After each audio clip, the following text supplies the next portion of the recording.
Ayan, diretso po tayo agad sa atin pong pag-uusapan. Okay, 6 na minority senator nagluluksa po ngayon.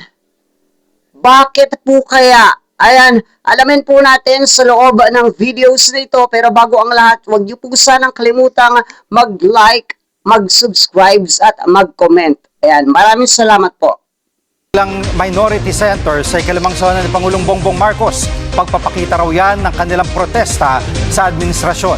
Live mula sa Senado, nangungun sa balita si News 5 Senate Correspondent Men Las Bañas. Men, sino-sino mga senador na nag-boycott sa sona?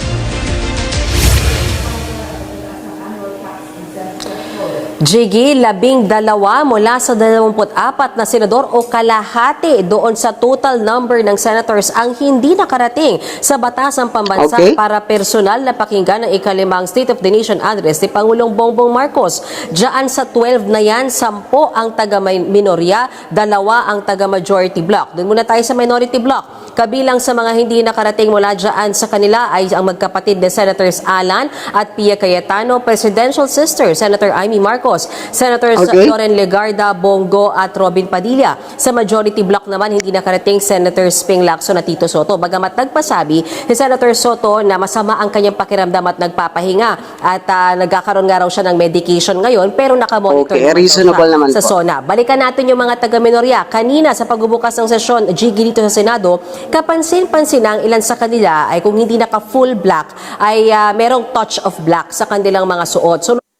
So alam nyo na guys kung bakit po yung title or thumbnail natin ay nagluluksa po itong mga 6 na minority senador or yung 4 po na yan. Dahil mga naka-black po ito. Ayan, sa SONA ni PBBM. Naka-black.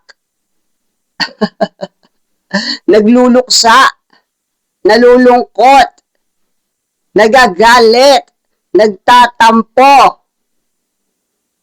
Okay, bakit hindi umattend? Alamin po natin. Tinanong natin si Senator Alan Peter Cayetano para sa kanya, yan daw ay bahagi ng kanyang pagpoprotesta laban sa Administrasyong Marcos. Habang si pagpoprotesta o pagiging bias at one-sided o pagiging DDS senators. Huwag mo nga kaming pinaglololoko, Alan Peter Cayetano. Alam na namin ang karakas nyo.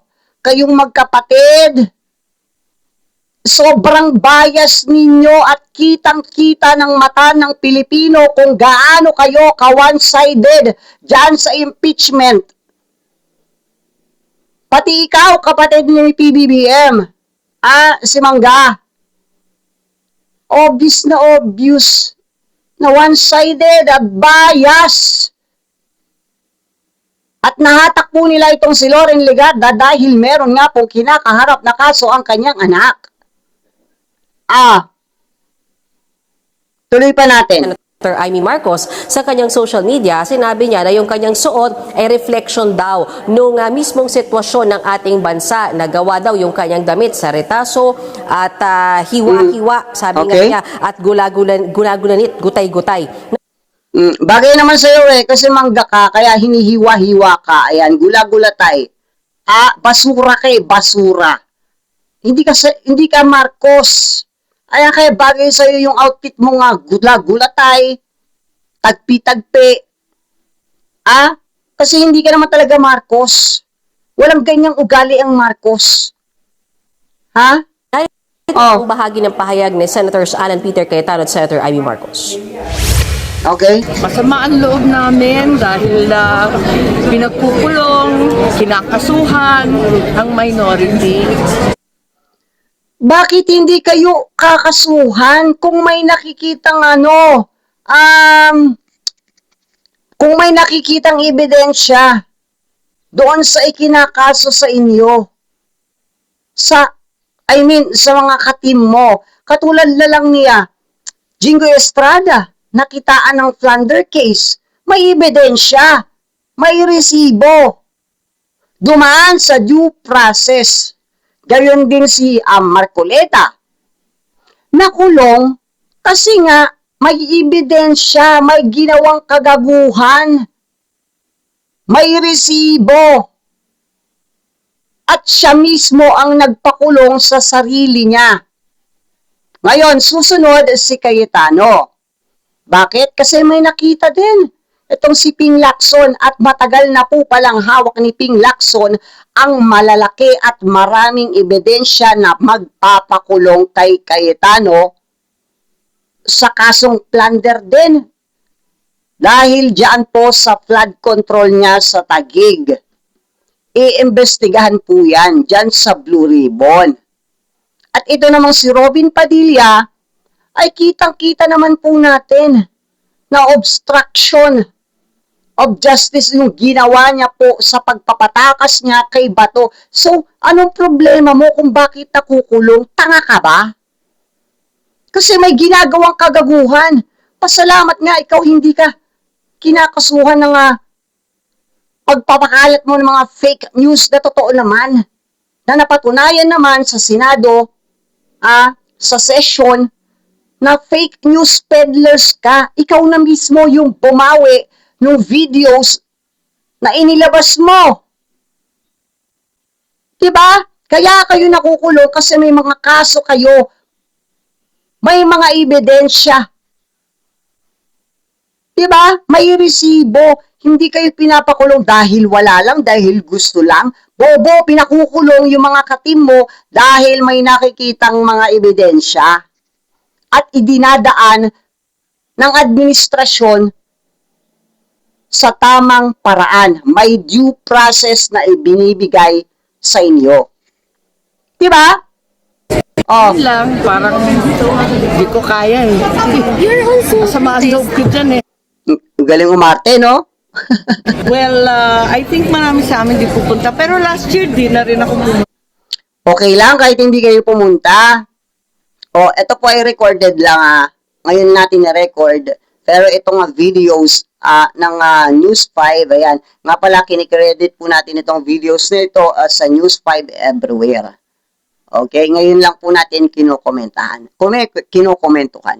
Walang problema kahit hindi kayo nagpunta kahapon. Hindi naman kayo kawalan. Unang-una, sobrang bias nyo. Sobrang one-sided ninyo. Nagiging abogado na nga kayo dito sa mga defense team. Wala na yung pagiging gitna ninyo. Yung pagiging hurado ninyo diyan sa Senate. Diyan sa impeachment trial. Kitang-kita namin ang pagka-bias nyo. Huwag nyo nang lokohin yung taong bayan. Huwag nyo nang paikot-ikutin yung isip ng mga naloloko ninyo.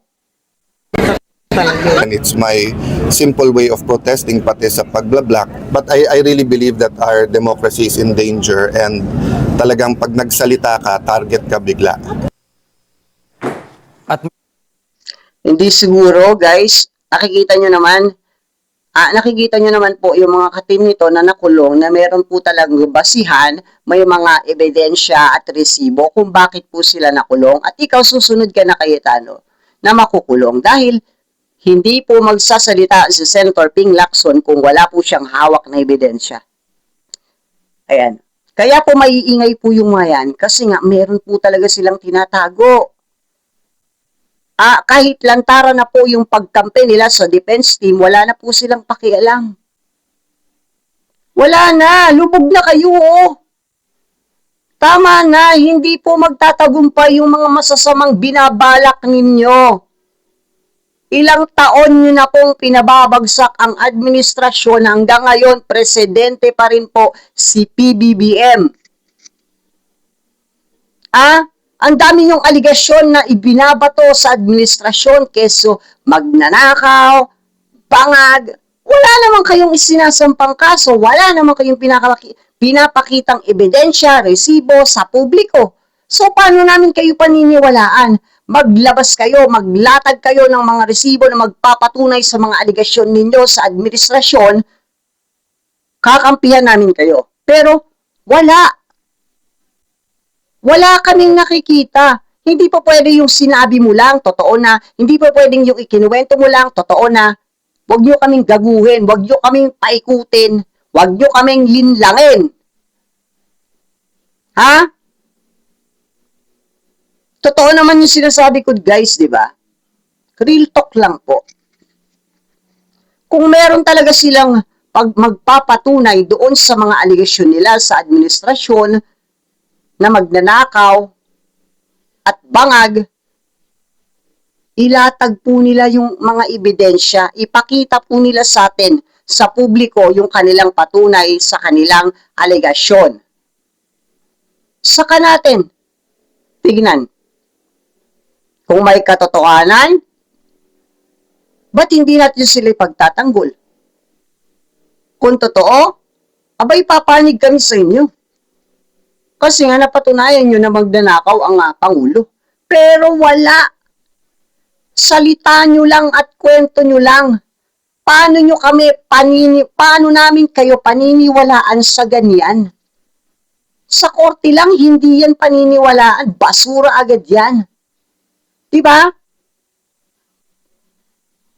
Ang dami yung aligasyon tungkol sa administrasyon. Wala naman kayong patunay. Wala naman kayong maipakita sa publiko na magpapatunay at magfufruit na totoo yung sinasabi ninyo. Nililin lang nyo lang yung mga bobong DDS Nililin lang yun yung mga taong hindi kayang arukin yung ganyang pananaw. Pero wag po kami. Hindi kami tanga. Hindi nyo kami kayang paikutin sa mga pananalita ninyo, sa mga sinasabi ninyo, sa mga kwento ninyo, sa mga drama ninyo. Ayan, maraming salamat po. Ano po ang masasabi niyo po dito, guys? Dito po sa mga senator na nagluluksa. Pakilagay na lang po ang inyong mga komento dyan sa comment section. Babasahin po natin yan isa-isa at sasagutin po natin yan isa-isa. Huwag niyo po sana kalimutang mag-like at mag-subscribe. Maraming salamat po.